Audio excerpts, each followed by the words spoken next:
Hello everybody, welcome back to another episode.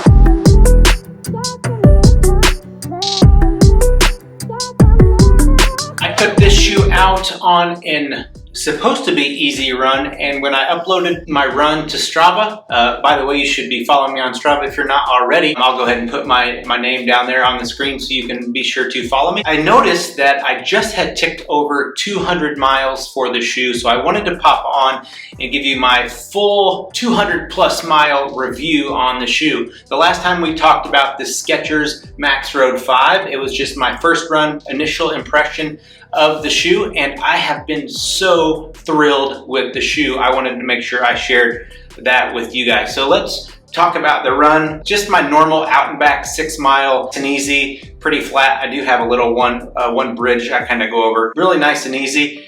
And I was running by feel, so I was not checking pace throughout. I would get my 1 mile alert, check to see what it was. Started out at a 7:30 and then really worked my way down to 6:47, 6:33, 6:28, and a 6:14. And then just kind of like, wow, that's kind of a quick mile for a daily trainer, easy, just normal daily run. And then a 6:41 last mile to round it out. Extremely happy with that. Like, man, this shoe does so much. Before we dive in too much, let me just give you a quick recap on the specs. I'm gonna read them just to make sure I don't miss anything. This is according to Running Warehouse's website. I think there was some discrepancy between that and Skechers, but I feel like this is pretty accurate. In a men's size 9, the weight is 8.7 ounces. The stack in the heel is 39 millimeters with the forefoot stack at 33, giving it a 6 mil offset.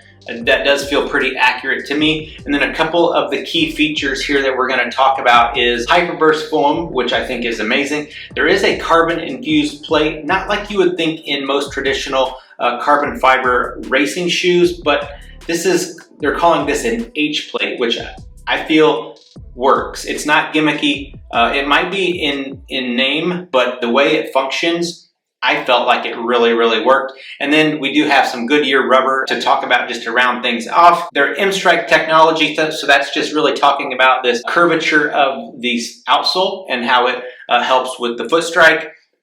And I really kind of feel like that is everything that I need to read to you guys. So I'm gonna go ahead and put this away.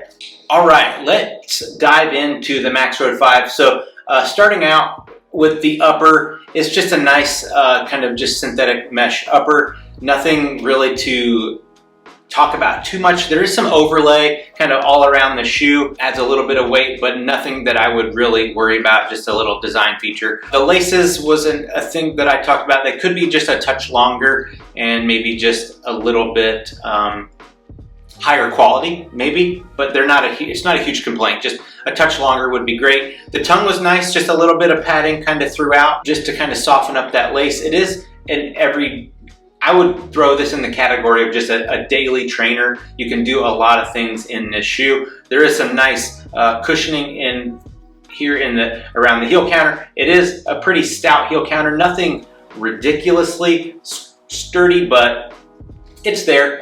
A little bit of pull tab, so nothing crazy there. That kind of takes us to this hyperburst midsole.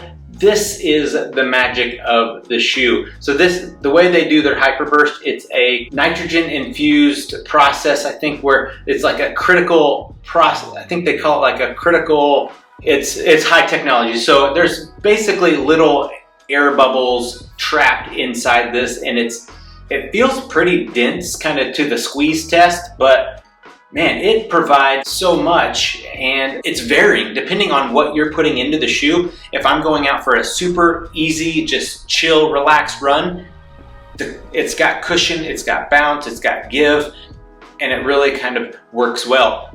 And then like I said too, when I do pick up the pace, it can handle that. The foam, it reminds me a lot of the Brooks Hyperion Tempo and that kind of nitrogen infused midsole that Brooks has been using, and I think Puma is also kind of dabbling in that technology as well. I haven't tried any of their shoes, but would be interested to see how they work that technology. It really does provide quite a lot when I'm talking about throughout the different paces, anywhere from getting down to some low paces, maybe not 5K pace, but 15K, half marathon, on up to just super easy pace. It will do what you need to do. It can definitely turn out some quick miles, and it can be soft the way you need it to be soft on your easy runs too. So this was one of my favorite shoes, and just a shoe that I constantly was grabbing for throughout this last training block over the last 12 to 13 weeks.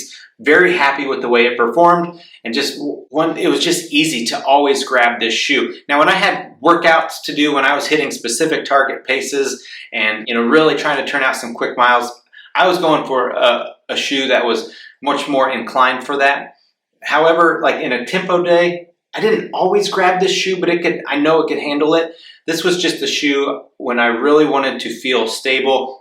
Like if I didn't feel super sturdy through my hips or my knees for some reason, and I think that's where the H plate in this midsole really shined. It was just such a secure, stable landing each time every toe off, it just was a very nice smooth transition from foot strike to foot strike. And I really think that comes down to the H plate and just the nice wide platform that it provides as well. And then that kind of goes to this outsole. It is pretty chewed up, this pod style design, and it was an area of concern in my first review, and I think I was right and wrong. I expected it to get torn up maybe just a little quicker. However, at 200 miles, we're already seeing quite a bit of wear. Now, I am a midfoot striker, so in this one, it's not quite as bad. But however, in this shoe, you can see in this middle pod, it's pretty chewed up there, and you're going to get a lot more life out of it. I think it's got another 150 miles on it, maybe 200. At another 200, getting it to 400 miles, it's going to be pretty raw. The midsole foam, I think, can absolutely handle 400, 500 miles. It's these little pods of rubber that's really going to deteriorate pretty rapidly from here on out. It's not a lot of rubber, and it's a lot of corners or edges, I guess, instead of just one big slab of rubber that you might see in some other styles of running shoes. So you're just going to get more wear, just naturally going to kind of eat away at the edges of that. Is it a design flaw? Maybe, but I think it also allows a lot of flexibility and just kind of movement through the shoe. So I don't know that I change it, maybe change the compilation of the rubber, maybe change some of the properties of the rubber where you get a little bit more durability. And with that, you kind of have to think about durability versus traction and just change some of the properties that they do. I think I would absolutely grab this shoe again. I know on Running Warehouse's website, their sizes are running pretty low. You can still pick up a MaxRoad 5 depending on your size. I was able to snag a second pair, not for me, but I grabbed a pair for my wife, just knowing that that's kind of where she's at. She just wants a shoe that can do a lot of things. She's not hitting specific workouts right now. So this is a perfect shoe just to feel very stable, very confident in her running. No matter if she's running high miles or low miles, this shoe can definitely do it. It feels light on foot, even at 8.7 in a men's size 9.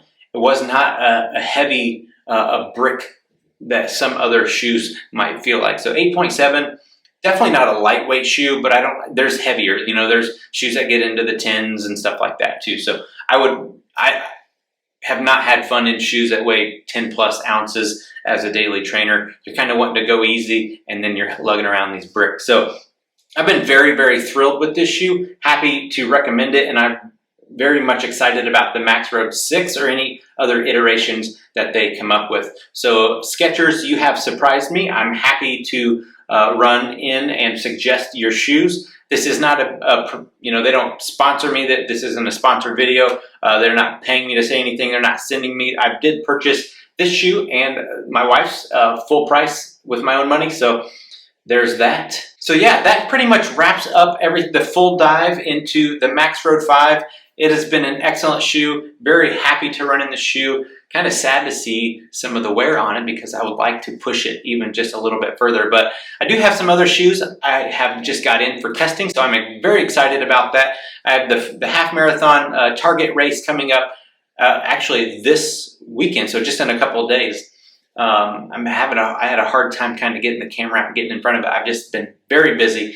Have a national board certification exam coming up in a couple weeks, so I've been studying for that. So wish me luck, and drop me a comment down below. Let me know kind of what you're training for. did you pick up a MaxRoad 5 from the first time? What are your thoughts on it if you did? Are you new to the Skechers line? Hopefully this video maybe kind of put you at ease with Skechers if you were a little bit like me and just kind of a little leery on putting your money out there and trying them. So I've been very pleased with the MaxRoad 5. I would definitely buy the MaxRoad 6 and will whenever it comes out. So we will report back after the half, kind of let you know how that goes. And then the next shoe I will be reviewing is the Hoka Rincon 3. So stay tuned for that. Like this video if you like this content. Also click that subscribe button if you have not already, and the bell to get notified every time I release a new video. So as always, go forward in power, love, and a sound mind, and we'll see you in the next one. Peace.